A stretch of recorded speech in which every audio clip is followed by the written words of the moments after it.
Ito yung clutch lining mo na pinagpalitan. Ito yung problema na ito, pre, oh. Malamang binuksan to. Mali siguro yung kabit dito.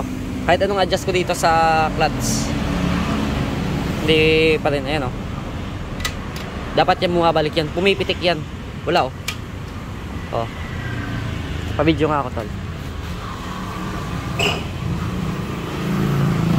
Ayan, oh. Malambot. Kanina nakaganyan yan, eh. So, ang mangyayari, bubuksan natin to, pre. Kasi may pusher yan, eh. Andito sa kabila, andito sa magneto side. So, ito na, pre. Pre, bubuksan ko na, pre.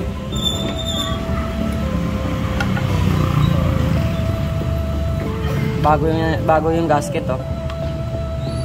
Bago yung gasket. Kakabukas nga lang. Tignan mo dito. Mali nga yung lagay. Mali yung lagay. Ito, tama naman to. Silipin natin si baba. Ayan, oh. Wala. Nakikita ba ng camera? Nakikita ba ng camera? Focus mo. Ito, hindi nagsentro. Ayan, oh. Nakita mo? Uy, magatutok man ang camera mo, man. Yan. Mali. Dapat neto, pre. Dito yan. Kaya pagka kinambyo mo siya, wala talaga sa ayos. Pati yung sa loob siguro. Yan, dapat ganyan siya. Dito yan, pre. Yan, ito. Dapat ang lagay niya nakaganyan.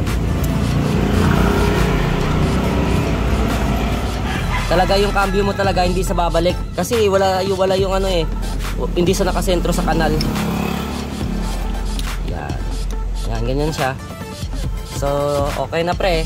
Tama na natin yung hindi nalaga. So, naibalik na natin sa loob. Ganito ako mag-test ng palit ng clutch lining at saka mag-test ng kung paano may freewheel. Na-adjust ko lang to konti.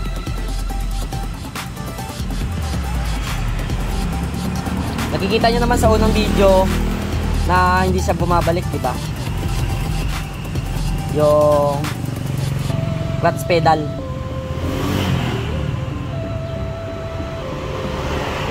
Yan. Test natin. Ayan na siya, bumabalik na. Tigas na nga, oh. Oh. Primera. Ayan, oh. Umikot. Tignan mo. Free wheel na yan. Pag bitaw ko, cambio segunda. Free wheel. Bitaw. Oh. Tapos sa likod naman tayo, pagka nagbawas. Bawas tayo ng primera. Anong segunda? Bitaw. Tapos, primera. Ayan, oh. Bawas tayo ulit, ah. Oh. Free wheel. Kahit nagbawas tayo, may free wheel pa rin siya. Bitaw. Okay na. So, balik na sa stock.